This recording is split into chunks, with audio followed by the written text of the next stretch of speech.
ज्ञान गंगा गीता दर्शन पूर्व प्रसंग में आप श्रवण कर रहे थे।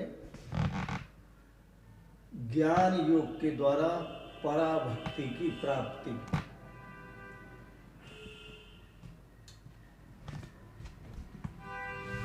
आज के प्रसंग में आप श्रवण करेंगे पराभक्ति से भगवत प्राप्ति।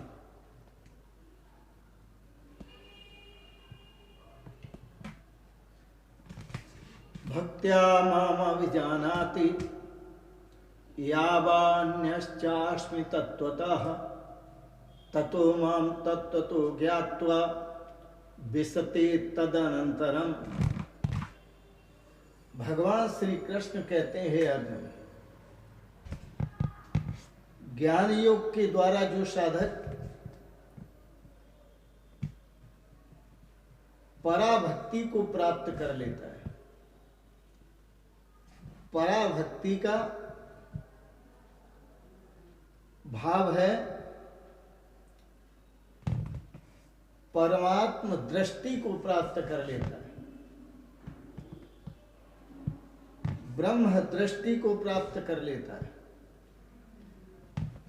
दृष्टि जिसकी प्रभुमय हो जाती है, ऐसा जो साधक है वह भक्ति से फिर मुझे प्राप्त कर लेता है। बड़ा सुंदर है। भगवान श्री कृष्ण कहते हैं, भक्त्या माम अभिजानाति। वह भक्ति के द्वारा मेरे को भली प्रकार तत्व से जानकर, भक्ति के द्वारा मेरे को भली प्रकार तत्व से जानता है और तत्व से जानने का अभिप्राय मेरा स्वरूप क्या है, मैं किस प्रभाव वाला हूं, मेरा जो स्वरूप है, जो मैं हूं, मैं जिस प्रभाव वाला हूं,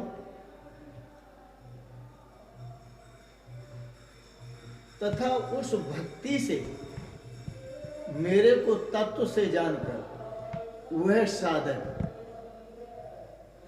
तत्काल मेरे में प्रवेश कर जाता है, तत्काल मेरे में प्रविष्ट हो जाता है।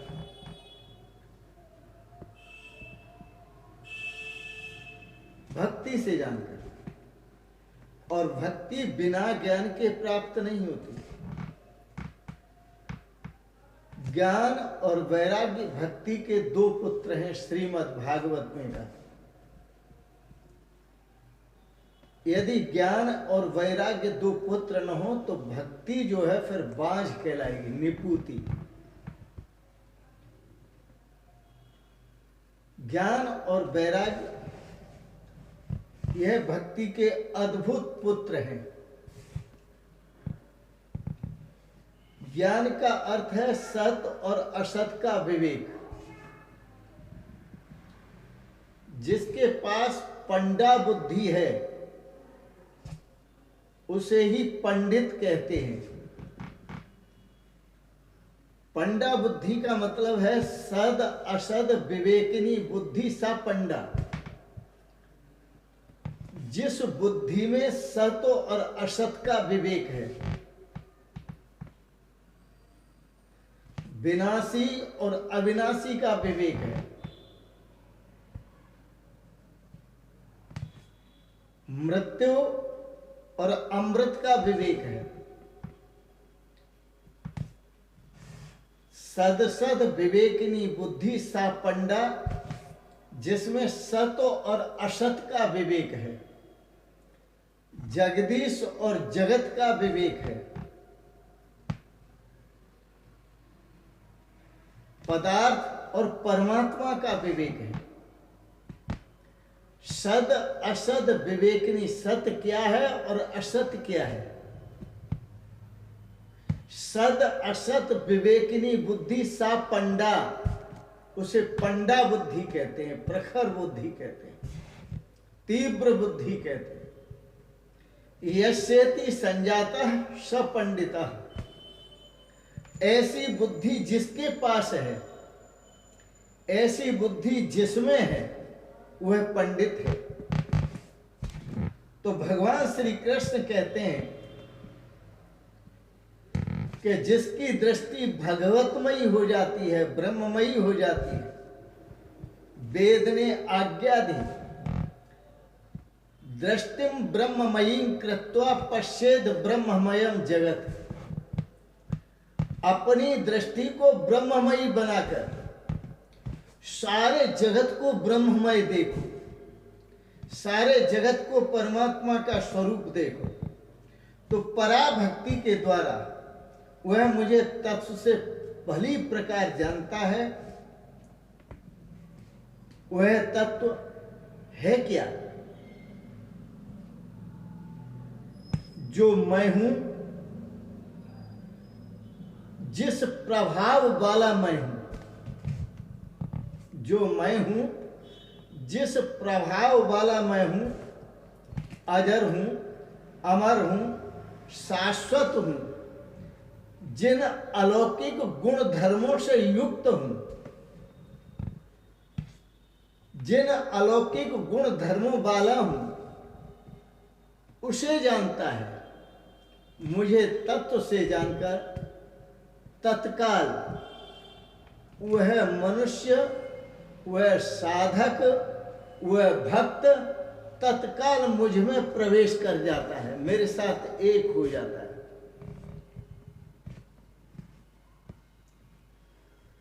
प्राप्ति काल में भगवान दिखाई देते हैं। जब हम भगवान को प्राप्त करने के पात्र होते हैं तो भगवान हमें दिखाई देते हैं, दिखाई पड़ते हैं। और प्राप्ति के ठीक बाद जैसे भगवान का स्वरूप देखा, जैसे स्वरूप जाना, भगवान का क्या स्वरूप है, जैसे जाना, तो जानत तुम्हें तुम्हें हुई जाई। परमात्मा के स्वरूप को जानते ही वह साधक परमात्मा हो जाता है। ब्रह्म वेद ब्रह्मई भवति, वेद में जिसको कहा, जो ब्रह्म को जान लेता है वो ब्रह्म ही हो जाता है। तत्क्षण वह अपने आत्म स्वरूप में जिन गुणों को, गुण धर्मों को पहले परमात्मा में देखता था, अब उन सभी गुण धर्मों को वह अपने आत्म स्वरूप में देखता है। अब वह पाता है, देखता है कि आत्मा ही अजर है, आत्मा ही अमर है, आत्मा ही अच्छेद्य है, अक्लेद्य है, अशोष्य है, अदाह्य है। आत्मा ही अव्यक्त है, आत्मा ही सनातन है। पहले ये सब गुण परमात्मा में देखता था, अब यह सब गुण अपने में देखता है। आत्मा ही सत्य है। जिस सत्य की खोज करना चाहते थे वह सत्य आत्मा है। आत्मा ही सनातन है, आत्मा ही अव्यक्त है, आत्मा ही अमृत है। इन विभूतियों से युक्त आत्मा को केवल तत्वदर्शियों ने देखा है, हर साधक नहीं देख पाता। केवल तत्वदर्शियों ने देखा है इन गुणों से युक्त आत्मा को।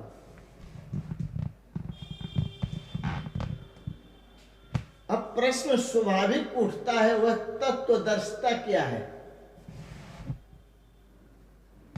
तत्व से अभिप्राय क्या है? तत्व कहते किसे हैं? तो अर्ध विद्वान जो होते हैं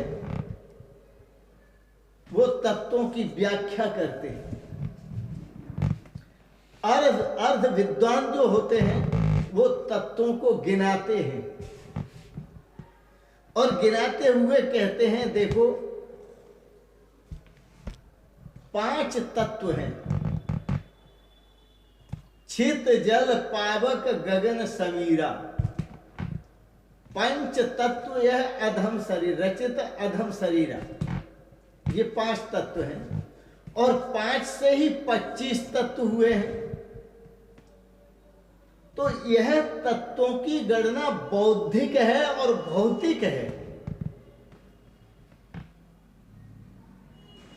पर श्री कृष्ण भगवान इस 18वें अध्याय में तत्व का निर्णय देते हुए परम तत्व क्या है, भगवान ने निर्णय दिया कि वह परम तत्व मैं परमात्मा हूं। मैं परमात्मा ही परम तत्व हूं। उसे जो जानता है वही तत्वदर्शी है। उन 5 तत्वों को या 25 तत्वों को या त्रिगुण तत्वों को जो जानता है वो तत्वदर्शी नहीं है, वो अभी अज्ञानी है। वह अभी अज्ञान में अज्ञान की व्याख्या कर रहा है। भगवान कहते हैं तत्वदर्शी वह है कि जो परम तत्व परमात्म तत्व है, उस परमात्म तत्व को जो जान लेता है, देख लेता है, वही तत्वदर्शी कहलाता है। आपको तत्व की चाह है, यदि आपको भी उस तत्व की चाह, परमात्म तत्व की प्राप्त करने की चाह है, तो आत्म तत्व की चाह है, तो आप भजन करें, चिंतन करें, प्रभु का स्मरण करें और सतगुरु शरणागति स्वीकार करें।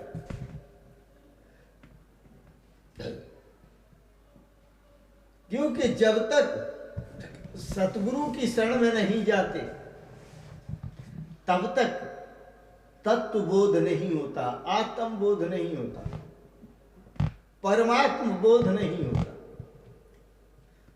संत तो बड़े मस्त रहते हैं और ये खुराक उनकी बड़ी गजब की खुराक है, ये मस्ती दिलाने वाली खुराक है।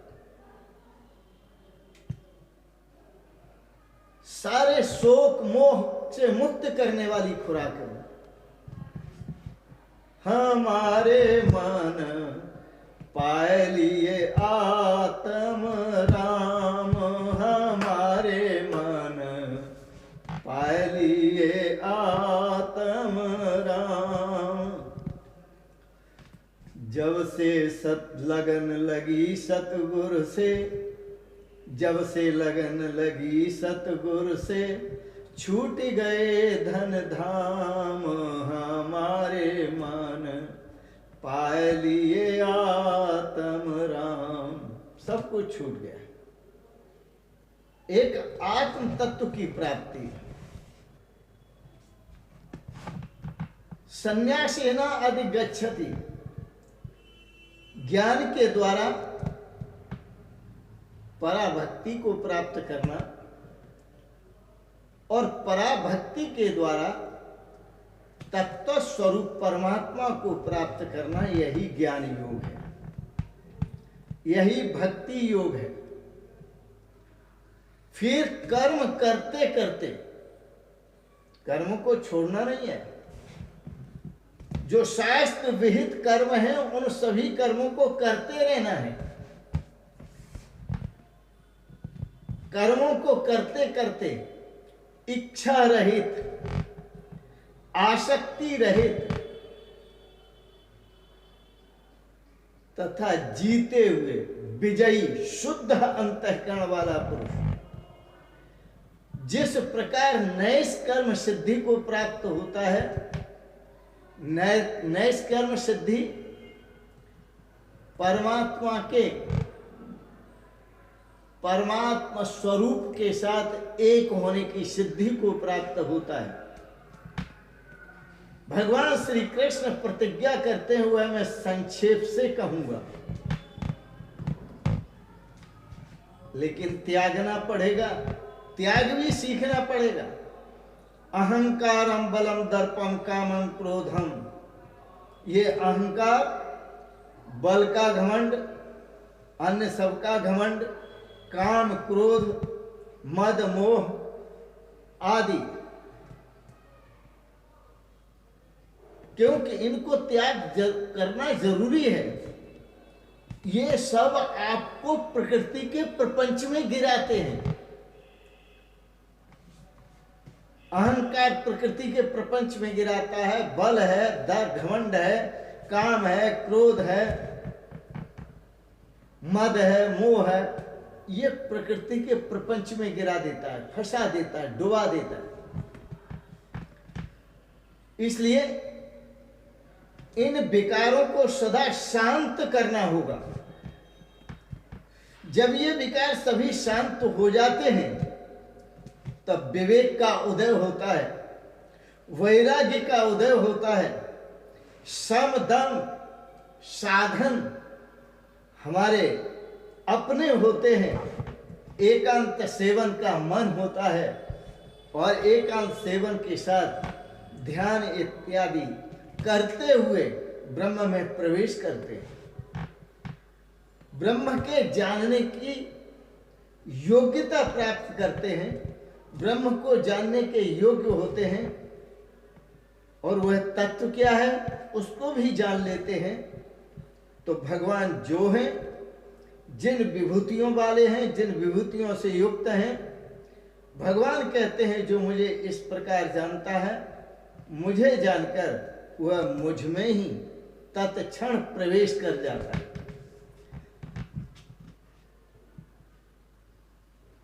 एक बात और कह दें, शब्द हम अनेक प्रयोग करते हैं। यदि हम ब्रह्म शब्द प्रयोग करते हैं तो वह भी परमात्मा का वाचक है। ईश्वर शब्द प्रयोग करते हैं तो वह भी परमात्मा का वाचक है। तत्व शब्द प्रयोग करते हैं तो वह भी परमात्मा का वाचक है। परमात्मा शब्द प्रयोग करते हैं तो वह भी परमात्मा का वाचक है और आत्मा शब्द प्रयोग करते हैं तो वह भी परमात्मा का वाचक है। यह जो शब्द हैं, ब्रह्म है, तत्व है, ईश्वर है, परमात्मा है, आत्मा है, ये एक दूसरे के पर्याय हैं। एक की ही जानकारी सभी कराते हैं। इन सभी शब्दों से एक की ही जानकारी होती है और वह जो जानकारी है, एक तत्व की जानकारी, एक तत्व की अनुभूति, एक तत्व की प्राप्ति, वही परम सिद्धि है, वही परम गति है और वही परम धाम है। कितना सुंदर है।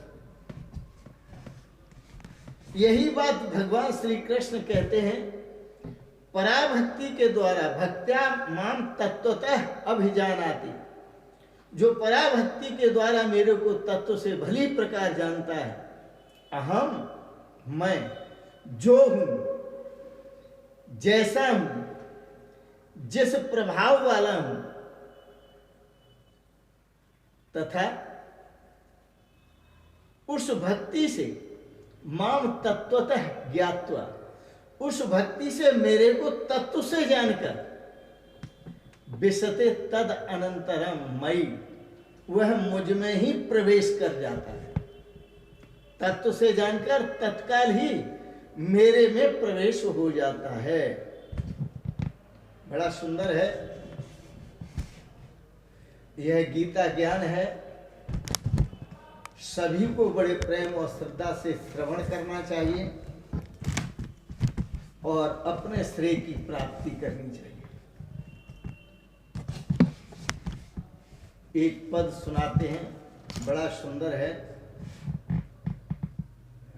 श्वास श्वास में होता है, श्वास श्वास में होता है सोहम का उच्चार। श्वास श्वास में होता है सोहम का उच्चार। जागृत स्वप्न सुषुप्त में टूटत है नए तार। जागृत में, स्वप्न में और सुषुप्ति में इसका तार नहीं टूटता। श्वास श्वास में होता है सोहम का उच्चार। आओ वही याद दिलाते हैं संत। सोहम की धुन निराली, सुनकर न भूल जाना। सोहम की धुन निराली सुन कर न भूल जाना। यह ज्ञान सतगुरु का हृदय में जरा जमाना। यह ज्ञान सतगुरु का हृदय में जरा जमाना। सोहम की धुन निराली सुन कर न भूल जाना। लाखों जन्म की काई अंतःकरण में चिपटी। लाखों जन्म की काई अंतःकरण में चिपटी।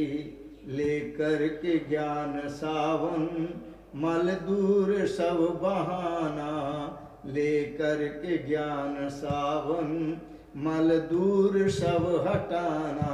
जन्म जन्मांतरों का जो अंतःकरण मलिन है, इसकी मलिनता को छुटाओ और उसके लिए ज्ञान रूपी साबुन लो। सतगुरु की शरण में जाकर गुरु से ज्ञान प्राप्त करो, ज्ञान रूपी साबुन। इस अंतःकरण का मल तब दूर होगा। सोहम की धुन निराली सुन कर न भूल जाना। यह ज्ञान सतगुरु का हृदय में जरा जमाना। अज्ञान तम निशा में कब तक पड़े रहोगे। अज्ञान तम निशा में कब तक पड़े रहोगे। सत्संग मन लगाकर, सत्संग मन लगाकर जीवन सफल बनाना। सत्संग मन लगाकर जीवन सफल बनाना। सोहम की धुन निराली सुन कर न भूल जाना। सोहम की धुन निराली सुन कर न भूल जाना। सोहम की धुन निराली। अनमोल रत्न श्वासा, अनमोल रत्न श्वासा बेकार जा रही है। अनमोल रत्न श्वासा बेकार जा रही है।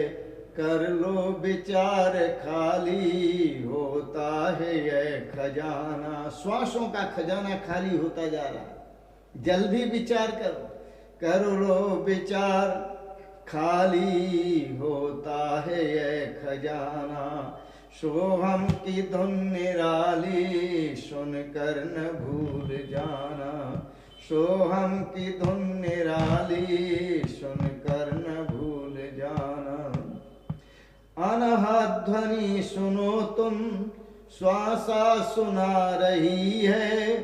अनहद ध्वनि सुनो तुम श्वासा सुना रही है। कर लो सुधार जिससे, कर लो सुधार जिससे मिट जाए आना जाना। कर लो सुधार जिससे मिट जाए आना जाना। मिट जाए आना जाना। सोहम की धुन निराली सुन कर न भूल जाना। सोहम की धुन निराली सुन कर न भूल जाना। सोहम की धुन निराली सुन कर न भूल जाना। अनाहत ध्वनि एक होती है, आहत ध्वनि एक होती है, अनाहत ध्वनि। आहत कोई शब्द आप जबान से बोलेंगे तब भगवान के नाम का जप होगा। मन ही मन भी कर सकते हैं, पर वह मन से कल्पना से करना पड़ेगा। आपके लिए, आपके भजन का, आपके उद्धार का, आपके कल्याण का, आपके अपने स्वरूप परमात्मा स्वरूप की प्राप्ति का साधन भगवान ने स्वयं बना दिया, ऑटोमेटिक। जैसे श्वास चलती है, हम आपसे पूछते हैं कि आप श्वास लेते हैं, तो आप कहेंगे हाँ श्वास लेते हैं, लेकिन आप लेते नहीं है। ये ऑटो सिस्टम है भगवान का बनाया हुआ। इसी प्रकार से जिनको स्वर ज्ञान होता है और श्वास के साथ भजन करने की विधि जिन्होंने सीखी है अपने गुरुदेव भगवान से, उनका भजन उन्हें करना नहीं पड़ता, उनका भजन होता है, वो सिर्फ साक्षी होते हैं। भजन होता है, दिन रात होता है, वह कभी भजन बंद नहीं होता। सोते जागते, उठते बैठते, खाते पीते, हर समय भजन होता है। उसको कहते हैं अनाहत नाद, उसे कहते हैं अजपा जप। उसे जप नहीं कहते, अजपा जप, बिना जपे हो रहा है, बिना आहत के आवाज हो रही है। तो अनहद ध्वनि सुनो तुम, अनहद ध्वनि सुनो तुम, श्वासा सुना रही है। कर लो सुधार, इससे मिट जाए आना जाना। इस अनहद ध्वनि को आप सुनेंगे तभी आपका आवागमन समाप्त होगा, तभी आप आवागमन से मुक्त होंगे और आप अनंत आनंद की अनुभूति कर सकेंगे, अनंत शाश्वत सुख की अनुभूति कर सकेंगे और अनंत शाश्वत शांति की अनुभूति कर सकेंगे। आज एकादशी है। आप अपनी एकादश इंद्रियों का दमन करते हुए, अंतःकरण को शांत करते हुए, स्वच्छ करते हुए एकांत देश का सेवन करें और उस परमात्मा का श्वासों श्वास चिंतन करें। श्वास श्वास में होता है सोहम सोहम जाप, सोहम सोहम से लखो एक आप ही आप। कोई श्वास आपकी खाली नहीं जाती, वह परमात्मा का स्मरण दिलाती है। तो उस स्मरण को सदा याद रखें और अपने श्रेय को प्राप्त करें। इन शब्दों के साथ ही वाणी को विराम देते हुए, आज मोहिनी एकादशी है। आप सबके प्रति अनंत मंगलमयी शुभ कामनाएं करता हूं। भगवान आपको सद्बुद्धि प्रदान करें, भगवान आपको ज्ञान वैराग्य की प्राप्ति कराएं, भगवान आपको साम दाम उपरति तितिक्षा श्रद्धा समाधान आदि में सहयोग दें, भगवान कृपा करें और आप स्वर ज्ञान के साथ ही उस परमात्मा के स्वरूप में प्रवेश करें, परमात्मा स्वरूप होकर अपने अनंत आनंद स्वरूप का अनुभव करें, अनंत शाश्वत शांति सुख स्वरूप का अनुभव करें। इन शब्दों के साथ ही वाणी को विराम देते हुए अंत में प्रार्थना करूंगा, आपको गीता पर विचार भाव अच्छे लगे, सब्सक्राइब करें, लाइक करें, शेयर करें और अंत में आप सभी के पावन श्री चरण कमलों में प्रणाम करते हुए ओम शिवोहम शिवोहम शिवोहम।